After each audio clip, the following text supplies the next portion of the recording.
Hello friends, आज की video में हम लोग फिर से करने वाले हैं रेलवे एग्ज़ाम्स में पूछे जाने वाले साइंस के क्वेश्चंस को।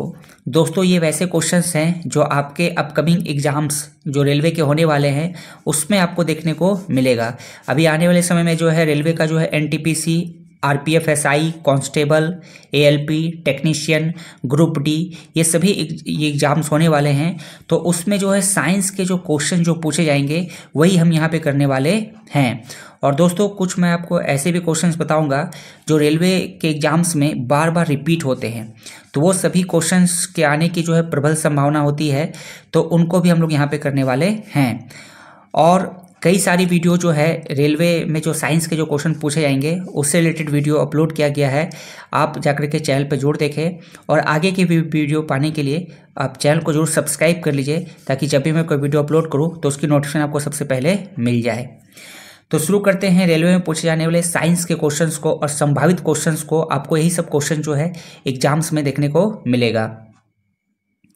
तो शुरू करते हैं पहले क्वेश्चन से। पहला क्वेश्चन है, जब किसी गतिमान पिंड का वेग दोगुना हो जाए तो उसकी गतिज ऊर्जा कितनी हो जाएगी? तो दोस्तों, जब किसी गतिमान पिंड का यानी कि जब किसी बॉडी का वेलोसिटी, वेग मतलब वेलोसिटी डबल कर दिया जाएगा तो उसकी गतिज ऊर्जा यानी कि काइनेटिक एनर्जी कितनी हो जाएगी? तो 4 गुनी हो जाएगी। तो राइट आंसर हो जाएगा बी। कैसे होता है इसे देख लेते हैं। तो देखिए, काइनेटिक एनर्जी यानी कि गतिज ऊर्जा, जिसे इंग्लिश में क्या कहते हैं, काइनेटिक एनर्जी। काइनेटिक एनर्जी निकालने का फॉर्मूला क्या होता है? 1/2 mv²। तो यहाँ पर 1/2 m और वेलोसिटी क्या किया जा रहा है, यानी कि वेग को क्या किया जा रहा है? दोगुना। तो यहाँ पे पुट करेंगे 2v का स्क्वायर हो जाएगा। तो कितना आ जाएगा ये? 1/2 m और ये 2v का स्क्वायर को सॉल्व करेंगे, कितना होगा? 4v का स्क्वायर। तो यहाँ पे v का स्क्वायर हो जाएगा और ये जो 4 जो है हम लोग इसको ऐसे अलग से लिख सकते हैं। तो ये देख सकते हैं आप, जो काइनेटिक एनर्जी निकालने फॉर्मूला क्या होता है? 1/2 mv²। ये कितना हो गया है? 4 टाइम्स हो गया, यानी कि 4 गुना हो जाएगा। तो राइट आंसर क्या हो जाएगा? बी। अगला देखते हैं। अगला है प्रकाश वर्ष। प्रकाश वर्ष जो है किसका इकाई है? तो प्रकाश वर्ष जो है दोस्तों वो दूरी का इकाई है। तो राइट आंसर हो जाएगा ए, दूरी।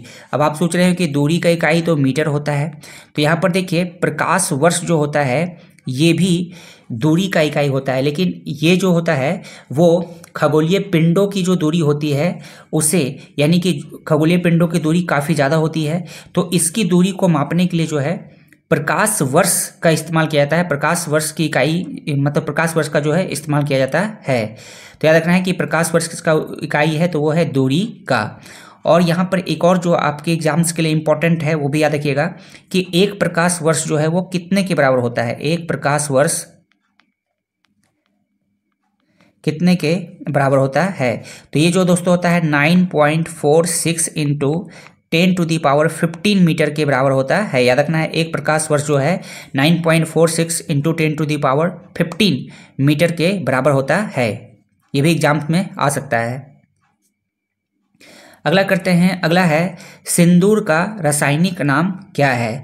तो दोस्तों, सिंदूर का जो रासायनिक नाम है वो है मर्क्यूरिक सल्फाइड। तो राइट आंसर हो जाएगा बी। और इसका जो सूत्र होगा वो होगा HgS।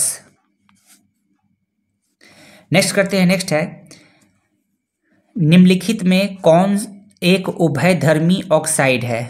उभयधर्मी ऑक्साइड है, इसमें से बताना है कि कौन सा जो है उभयधर्मी ऑक्साइड है। तो दोस्तों पहले समझ लेते हैं कि उभयधर्मी ऑक्साइड क्या होता है। तो देखिए, वे ऑक्साइड जो अम्ल और क्षार दोनों से भी क्रिया करते हैं। वे ऑक्साइड जो अम्ल यानी कि एसिड और बेस दोनों से रिएक्शन करेंगे, उसी को हम क्या कहते हैं? उभयधर्मी ऑक्साइड कहते हैं। और उभयधर्मी ऑक्साइड जो होते हैं जब अम्ल और क्षार से अभिक्रिया करते हैं तो याद रखना है कि लवण और जल बनाते हैं। तो इसमें से जो है पूछा जा रहा है निम्नलिखित में से कौन सा उभयधर्मी ऑक्साइड है। उससे पहले आपको एक पॉइंट बता देता हूं कि उभयधर्मी ऑक्साइड को हम लोग कैसे पहचानेंगे। तो देखिए, जल्दी जो होता है जैसे कि अल्मुनियम हो गया, जिंक हो गया, पीबी हो गया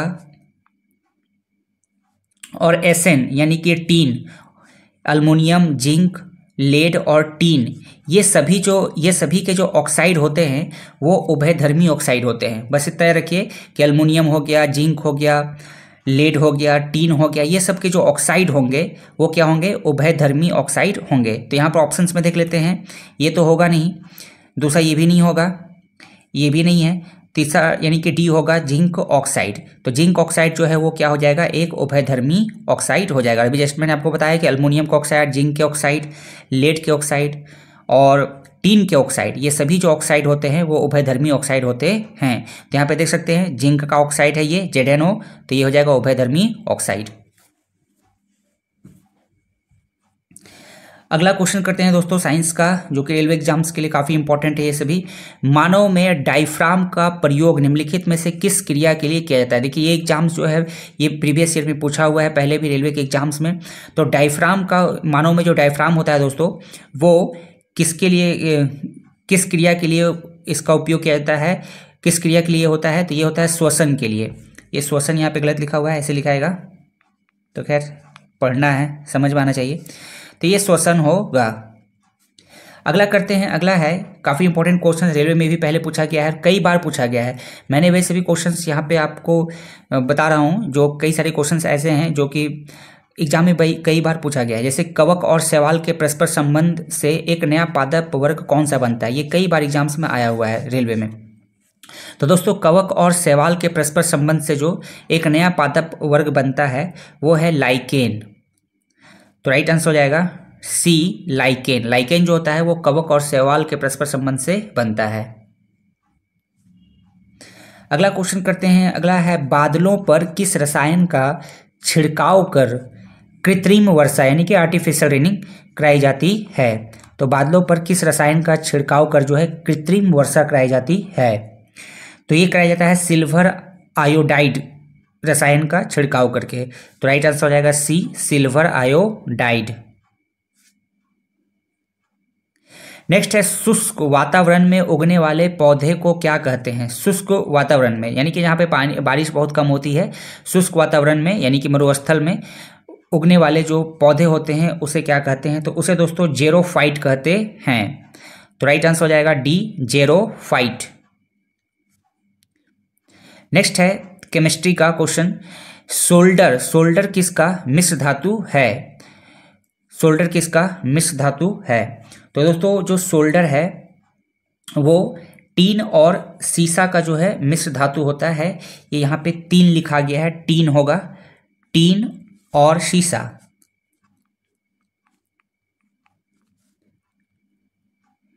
टीन और जो है सीसा का जो है मिश्र धातु को क्या कहते हैं, सोल्डर कहते हैं। इसका इस्तेमाल जो है सोल्डिंग करने में होता है, तारों को जोड़ने में ये जो होता है। तो टीन जिसे हम लोग एसएन कहते हैं और शीशा जिसे पीबी कहते हैं यानी कि लेड। तो इसको जब मिलाते हैं तो क्या बनता है, सोल्डर बनता है। अगला करते हैं, अगला है रासायनिक प्रयोग में उपयोग होने वाला लिटमस कागज, लिटमस पेपर किससे बनाया जाता है। तो दोस्तों लिटमस पेपर जो है वो लाइकेन से बनाया जाता है। तो राइट आंसर हो जाएगा बी, लाइकेन।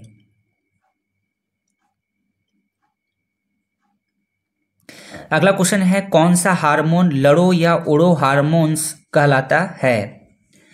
तो लड़ो या उड़ो हार्मोन्स जो है ये एड्रेनालीन को कहते हैं, एड्रेनालीन को कहते हैं। तो राइट आंसर हो जाएगा बी, एड्रेनालीन। और ये जो इंसुलिन भी एक हार्मोन है, जो पता ही होगा आपको कि पेनक्रियास से इसका सेक्रेशन होता है, ये पेनक्रियास से निकलता है इंसुलिन, और ये हमारे बॉडी में जो है शुगर लेवल को कंट्रोल करने का काम करता है। इसकी जब कमी हो जाती है तो पता ही होगा आपको कि मधुमेह नामक जो है बीमारी होती है। तो ये भी याद रखना है कि इंसुलिन की कमी से मधुमेह नामक बीमारी होती है, यानी कि डायबिटीज जिसे बोलते हैं, शुगर।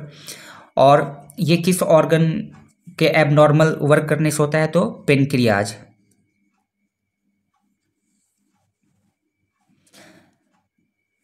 तो एड्रेनालीन जो होता है हार्मोन, जो कि हमारी जो किडनी होती है, तो किडनी के ऊपर में जो ग्रंथि लगी रहती है एड्रिनल ग्लैंड, इससे जो है एड्रेनालीन हार्मोन निकलता है और इसे ही लड़ो या उड़ो हार्मोन्स कहते हैं। और एक बात और याद रखिएगा कि इसे जो है इमरजेंसी हार्मोन भी कहते हैं। क्वेश्चन भी आता है कि किस हार्मोन को इमरजेंसी हार्मोन कहते हैं, तो एड्रेनलिन को। दोस्तों ये जो हार्मोन्स होता है वो ऐसे समय में काम करता है जब हमारे सामने कोई डर हो, कोई एक्साइटमेंट हो, तब जो है एंग्जाइटी जब बहुत ज़्यादा हो जाता है तब ये हार्मोन्स रिलीज होना शुरू होता है। नेक्स्ट है फिजिक्स से, डूबते सूर्य और उगते सूर्य का रंग लाल निम्न में से किसके कारण होता है। देखते होंगे हम लोग, जब सुबह में सूर्य उगता है तो वो लाल होता है, और जब डूबता भी है शाम में तो क्या होता है, लाल होता है।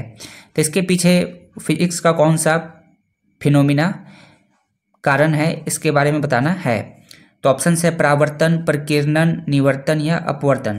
तो दोस्तों ये जो होता है, सूर्य जब डूबता है और उगता है तो इसका रंग जो लाल होता है, इसके पीछे कारण होता है प्रकाश का प्रकीर्णन। तो राइट आंसर हो जाएगा बी, जिसे स्कैटरिंग ऑफ लाइट भी कहते हैं। तो याद रखना है, प्रकीर्णन के कारण जो है डूबता हुआ सूर्य और उगता हुआ सूर्य लाल दिखता है।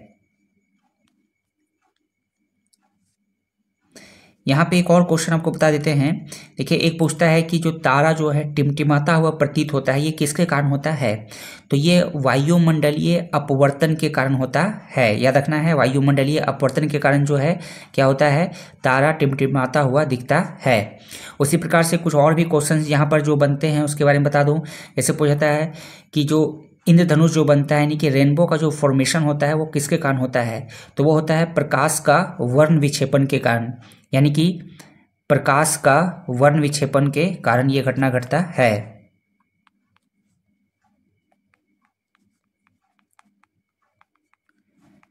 तो यहाँ से दोस्तों बहुत सारे क्वेश्चन पूछे जा सकते हैं कि डूबते सूर्य उगते सूर्य का रंग लाल किस कारण होता है। तो ये तो हो गया प्रकाश का प्रकीर्णन के कारण।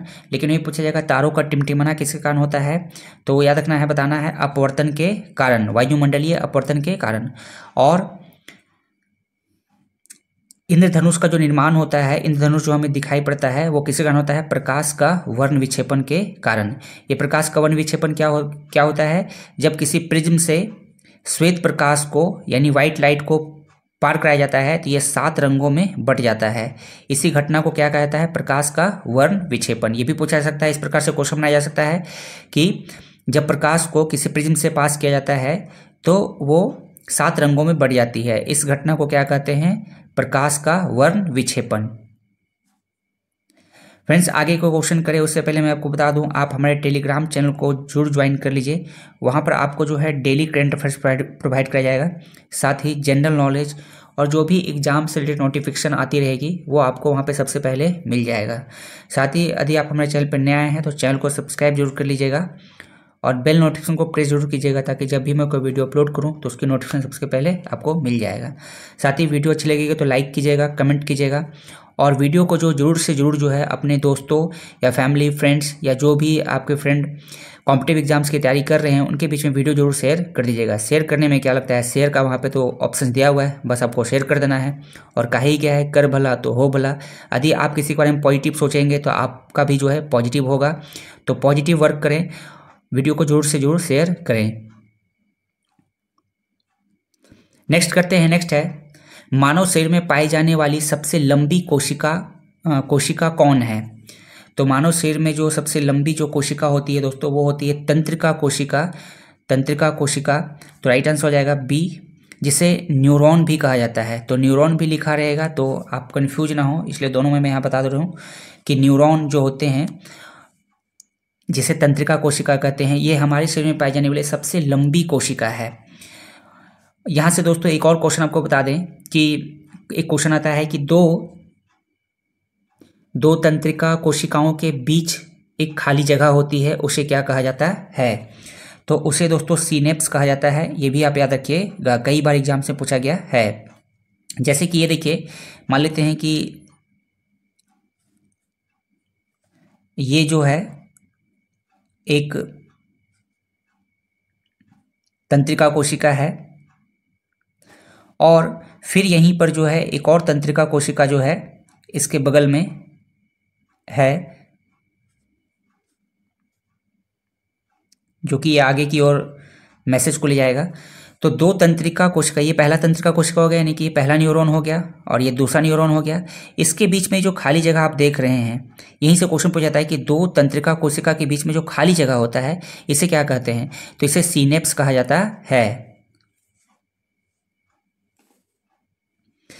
अगला क्वेश्चन करते हैं। अगला क्वेश्चन है आलू में झुलसा रोग का कारक क्या है, यानी कि आलू में जो झुलसा रोग होता है वो किस कारण होता है, जीवाणु के कारण, विषाणु के कारण।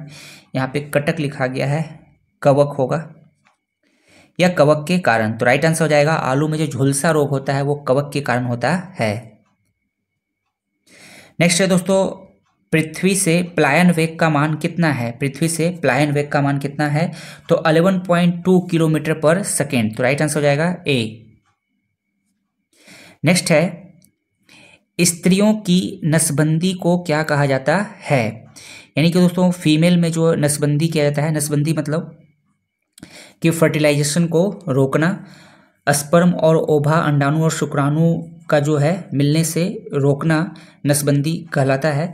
तो स्त्रियों में जो नसबंदी होता है उसे क्या कहा जाता है, तो दोस्तों स्त्रियों में जो नसबंदी होता है उसे जो है ट्यूबोकोटोमी कहते हैं। तो राइट आंसर हो जाएगा बी, ट्यूबोकोटोमी।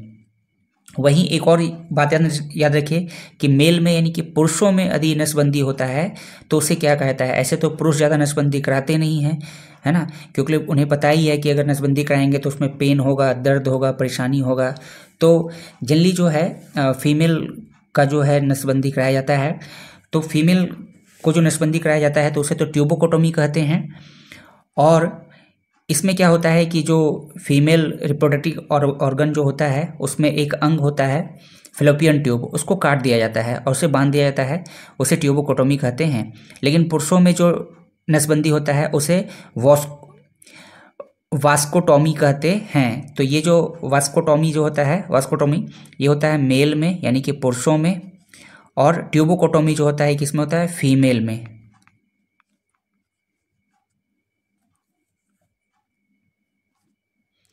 नेक्स्ट है किसी तत्व का परमाणु क्रमांक क्या दर्शाता है। दोस्तों हम लोग देखते हैं जैसे कि हाइड्रोजन है तो हाइड्रोजन का परमाणु क्रमांक यानी कि एटॉमिक नंबर, परमाणु क्रमांक का क्या मतलब होता है, एटॉमिक नंबर 1 होता है। हीलियम का 2 होता है। सोडियम का देखते हैं हम लोग कि परमाणु क्रमांक जो होता है वो 11 होता है। अल्मुनियम का जो है 13 होता है। मैग्नीशियम का 12 होता है। तो ये सभी जो तत्व हैं इसके जो परमाणु क्रमांक जो रखा गया है 1, 2, 3, ये किस बेसिस पर रखा गया है, तो वही यहाँ पे क्वेश्चन पूछा रहा है कि किसी तत्व का जो परमाणु क्रमांक जो है वो क्या दर्शाता है। तो देखिए किसी भी तत्व में जितने प्रोटॉन की संख्या होती है वही उसका परमाणु क्रमांक होता है। जैसे हाइड्रोजन का परमाणु क्रमांक 1 है, यानी कि उसमें जो है उसमें 1 प्रोटॉन है। हीलियम में यानी कि 2 प्रोटॉन है। सोडियम में जो है यानी कि 11 प्रोटॉन है। अगर सोडियम का परमाणु क्रमांक 11 है तो इसका मतलब उसमें प्रोटॉन की संख्या कितना है, 11। तो ये पूछा जा रहा है कि किसी तत्व का परमाणु क्रमांक क्या दर्शाता है, तो दोस्तों परमाणु क्रमांक जो है वो प्रोटॉनों की संख्या को दर्शाता है। तो राइट आंसर हो जाएगा बी। और एक बात और याद रखिएगा कि जो प्रोटॉन की संख्या होती है, किसी भी परमाणु में जो प्रोटॉन की संख्या होती है और इलेक्ट्रॉन की जो संख्या होती है वो दोनों समान होता है। नेक्स्ट करते हैं। नेक्स्ट है तत्वों के वे परमाणु जिसमें न्यूट्रॉनों की संख्या समान होती है क्या कहलाते हैं। तो तत्वों के वे परमाणु जिसमें न्यूट्रॉन की संख्या समान होती है उसे दोस्तों समन्यूट्रॉनी कहते हैं। अगला क्वेश्चन है मानव नेत्र से। मानव नेत्र के आइरिस भाग का क्या कार्य है, प्रतिबिंब को बनाता है, नेत्र लेंस की सुरक्षा करना होता है, या फिर पुतली के आकार को नियंत्रित करता है, रेटिना पर बने उल्टे प्रतिबिंब को सीधा करना होता है। तो आइरिस का जो काम होता है दोस्तों, पहले तो देख लेते हैं कि जो मानव नेत्र है उसके बीच में ये ब्लैक वाला जो पार्ट हो गया वो पुतली होता है, और पुतली के जस्ट बगल में जो है आइरिस होता है। तो इसका काम है दोस्तों, आइरिस का जो काम है वो ये जो पुतली है इसके आकार को नियंत्रित करता है, यानी कि छोटा बड़ा करने का काम करता है। तो मानव नेत्र में आइरिस भाग का क्या कार्य है, पुतली के आकार को नियंत्रित करता है, यानी कि छोटा बड़ा करता है। क्यों करता है? जैसे देखिए, अगर आँख में कभी बहुत तेज अगर कोई लाइट पड़ता है तो क्या होता है कि पुतली जो है, आँख में अगर बहुत तेज लाइट जा रहा है तो पुतली क्या करेगा, इसके साइज को छोटा कर देगा ताकि लाइट की मात्रा जो है बहुत अधिक आँख में ना जाए और आँख खराब ना हो। तो इसका काम है पुतली के आकार के नियंत्रित करना। इसी कारण होता है कि हम देखते होंगे कि जब हम कभी गर्मी के समय में बाहर धूप से आते हैं तो कमरे में जब प्रवेश करते हैं तो कमरे में लाइट अगर यदि जल भी रहा है तो क्या होता है कि हमें कुछ समय के लिए दिखाई नहीं पड़ता है। इसके पीछे रीजन यही है कि जब हम धूप में थे तो प्रकाश हमारी आंख में बहुत तेज जा रही थी, जिसके कारण क्या हुआ कि पुतली के साइज को जो है, जो आइरिस जो है वो छोटा कर देता है। और जब रूम में आते हैं तो लाइट तो है, लेकिन पुतली का साइज छोटा होने के कारण क्या होता है कि लाइट जो है प्रॉपर अमाउंट में अंदर नहीं जाता है और जिसके कारण हम लोग को जो भी वस्तु है रूम में वो दिखता नहीं है। लेकिन कुछ समय बाद क्या होता है कि जैसे जैसे धीरे धीरे पुतली का साइज फिर से जो अपने नॉर्मल स्टेट में आएगा और हमें सब कुछ ठीक से दिखने लगता है। तो आइरिस का काम है पुतली के साइज को नियंत्रित करना। साथ ही दोस्तों कुछ और बात कर लेते हैं। यहाँ पे मानव नेत्र से भी कई सारे क्वेश्चन बनते हैं। तो एक है कि प्रतिबिंब का बनना। तो हम लोग जानते हैं कि मानव नेत्र में जो है, मानव नेत्र में जिस भाग पर प्रतिबिंब बनता है उसे क्या कहते हैं? रेटिना। रेटिना जो है आँख का एकदम बिल्कुल पीछे वाला जो हिस्सा होता है वो रेटिना होता है, जहाँ पर जो है प्रतिबिंब बनता है।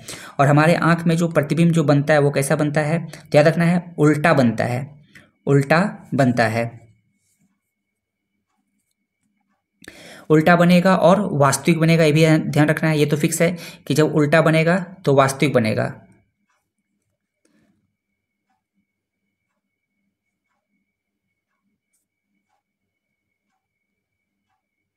अगला है, एक दूरी पर रखी हुई वस्तुओं के बीच का गुरुत्वाकर्षण बल किसके समानुपाती होता है?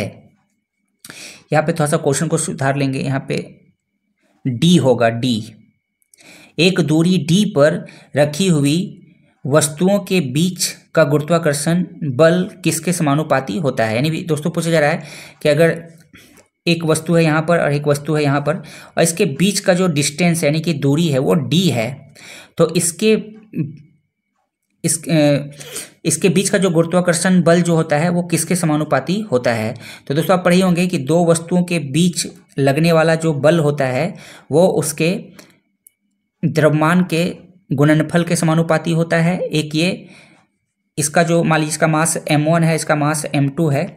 तो यहाँ से हम लोग जानते हैं कि दो वस्तुओं के बीच लगने वाला जो गुरुत्वाकर्षण बल होता है वो उसके द्रव्यमान के गुणनफल यानी कि m1 और m2 के समानुपाती होता है। और दूसरा क्या होता है कि दो वस्तुओं के बीच लगने वाला जो गुरुत्वाकर्षण बल होता है वो उसके दूरी के वर्ग के व्युत्क्रमानुपाती होता है।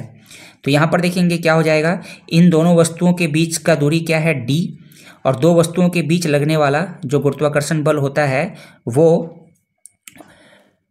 उनके दूरी के वर्ग के व्युत्क्रमानुपाती होता है। तो इसका राइट आंसर क्या हो जाएगा? 1/d²। यहाँ पे तो वर्ग है ही नहीं तो ये तो होगा ही नहीं, ये तो होगा ही नहीं, और ये d² है लेकिन व्युत्क्रमानुपाती नहीं होता है, व्युत्क्रमानुपाती नहीं है। ये क्या है? व्युत्क्रमानुपाती, 1/d²। तो इसका राइट आंसर हो जाएगा बी। अगला है, मुख से लिए जाने वाले पोलियो वैक्सीन का विकास किसने किया था? तो पोलियो वैक्सीन का विकास दोस्तों जॉन साल्क के द्वारा किया गया था। तो राइट आंसर हो जाएगा बी। नेक्स्ट है, सारे बैक्टीरिया किस जीव जगत में आते हैं? दोस्तों पता ही होगा आपको कि धरती पे जितने भी जीव हैं उसे R.H. व्हिटेकर जो साइंटिस्ट था, R.H. व्हिटेकर, उसे जो है 5 वर्गों में बांटा है, 5 वर्गों में बांटा गया है। तो वही पूछा जा रहा है कि जो बैक्टीरिया जो है वो किस जीव जगत में आएगा? तो बैक्टीरिया जो है दोस्तों वो मोनरा जगत में आता है। मोनरा में वैसे जीवों को रखा गया है जिसमें न्यूक्लियस नहीं होता है और यूनिसेलुलर होता है। तो बैक्टीरिया किस में आ जाएगा? मोनरा में आ जाएगा।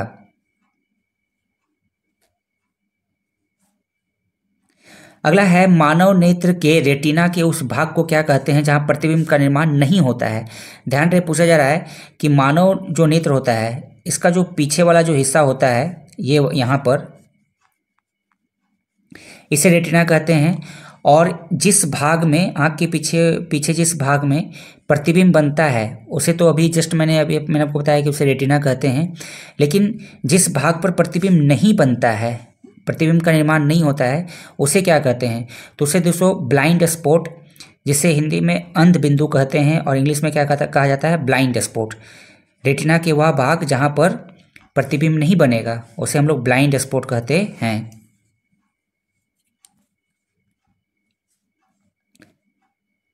अगला करते हैं, अगला है जब पुष्प के अतिरिक्त पौधे के किसी अन्य भाग से पौधे उगाए जाते हैं तो यह क्या कहलाता है? तो दोस्तों जब पुष्प के अतिरिक्त यानी कि पुष्प को छोड़ दें और पुष्प के अतिरिक्त पौधे का जो भी भाग है, जैसे कि जड़ है, तना है, पत्ता है, तो ये सब से भी हम लोग जो है नए पौधे का जो है निर्माण कर सकते हैं या नए पौधे को उगाया जा सकता है। तो इसे क्या कहा जाता है, वही पूछा जा रहा है। तो इसे दोस्तों कायिक जो है प्रसारण कहा जाता है या कायिक प्रवर्धन भी कहीं भी लिखा रहता है। तो राइट आंसर हो जाएगा सी, कायिक प्रसारण। कायिक प्रसारण क्या होता है? जब पौधे के भागों से, जैसे पौधे का जो भाग हो गया, पत्ता हो गया, तना हो गया, जड़ हो गया, तो इन सब से जब हम लोग नए पौधे को उगाते हैं तो इसे कहा जाता है कायिक प्रसारण या कायिक प्रवर्धन, जिसे इंग्लिश में वेजिटेटिव प्रोपगेशन कहा जाता है। जैसे हम लोग देखते हैं गुलाब है, तो जो रोज होता है, रोज का प्लांट जो होता है, उसकी हम जब टहनी को काट करके लगा देते हैं तो नया प्लांट बन जाता है। इसी प्रकार से जैसे कि ब्रायोफाइलम का जो पौधा होता है, उसका जब हम जो पत्ता होता है तो उससे जो है नए पौधे का निर्माण होता है। तो इसे ही क्या कहा जाता है? कायिक प्रसारण। नेक्स्ट है इंफ्रारेड किरणें क्या है? अनुदैर्घ्य तरंगे हैं, अनुप्रस्थ तरंगे हैं, आंतरिक तरंगे हैं या फिर विद्युत चुंबकीय तरंगे हैं। तो ये जो इंफ्रारेड तरंगे हैं ये विद्युत चुंबकीय तरंगे हैं। तो राइट आंसर हो जाएगा डी, यानी कि इलेक्ट्रोमैग्नेटिक वेव्स हैं ये। नेक्स्ट है कौन सा कांच लेंस के लिए प्रयुक्त किया जाता है? तो दोस्तों ये लास्ट क्वेश्चन है और इसका आंसर जो है आपको कमेंट बॉक्स में कमेंट करके बताना है कि कौन सा कांच का जो इस्तेमाल जो है लेंस के लिए किया जाता है। तो फ्रेंड्स इस वीडियो में इतना ही। वीडियो यदि आपको अच्छी लगी होगी तो लाइक कर देंगे, शेयर कर देंगे और चैनल को सब्सक्राइब जरूर कर लीजिएगा ताकि आगे के वीडियो इसी प्रकार से आपको मिलते रहे। वीडियो देखने के लिए थैंक यू।